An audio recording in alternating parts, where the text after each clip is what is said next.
بسم اللہ الرحمن الرحیم۔ آج کا میرا موضوع ہے اکابرین دیوبند اور نماز تراویح کی رکعت۔ کراچی کے جامع بنوریہ کے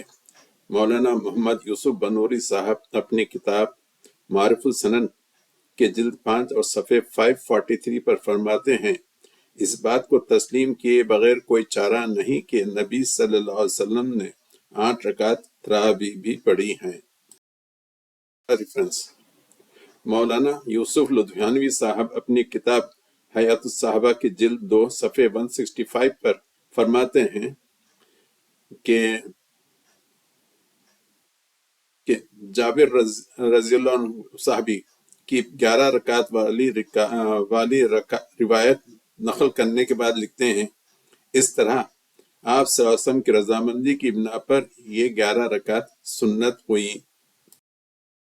تبلیغی جماعت کے بانی زکریا کاندھلوی صاحب اپنی کتاب اعجاز المسالک الی موطا امام مالک جلد 2 صفحے 534 پر فرماتے ہیں، یقیناً محدثین کے اصولوں کے مطابق 20 رکعت نماز تراویح نبی اکرم صلی اللہ علیہ وسلم سے مرفوعاً ثابت نہیں، بلکہ ابن عباس والی روایت محدثین کے اصولوں کے مطابق مجروح ہے۔ خلیل احمد سہارنپوری صاحب اپنی کتاب براہین الخاتیہ 195 پر فرماتے ہیں، البتہ بعض علماء سے جیسے ابن حمام نے 8 رکعت کو سنت اور زائد کو مستحب لکھا ہے، سو یہ قول قابل تانکہ نہیں۔ اور آگے لکھتے ہیں، اور سنت موقدہ ہونا تراویح کا 8 رکعت تو ایگریڈ اپان ہے، یعنی اتفاق ہے،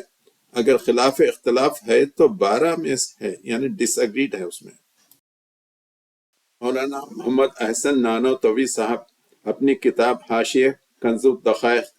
کے صفحے 36 پر حاشیے میں لکھتے ہیں، کیونکہ نبی صلی اللہ علیہ وسلم نے 20 رکعت نہیں پڑھی بلکہ 8 رکعت پڑھی ہیں۔ مولانا احمد علی سہارنپوری اپنی کتاب حاشیہ بخاری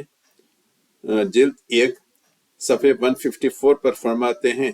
ان سب کا حاصل یہ ہے کہ قیام رمضان 11 رکعت سنت ہے وتر کے ساتھ باجماعت۔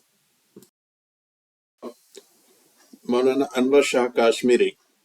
اپنی کتاب العرف الشذی جلد 2 صفحے 208 پر فرماتے ہیں، اس بات کو تسلیم کرنے کے سوا کوئی چھٹکارا نہیں کہ آپ صلی اللہ علیہ وسلم کی تراویح 8 رکعت تھی،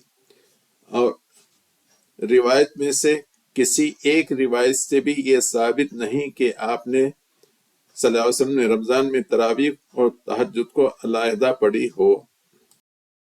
اتفاق یعنی ایگریڈ اپان ہے کہ نبی صلی اللہ علیہ وسلم سے 8 رکعت ثابت ہیں، اور رہی 20 رکعت تو وہ آپ صلی اللہ علیہ وسلم سے ضعیف سند کے ساتھ ہے،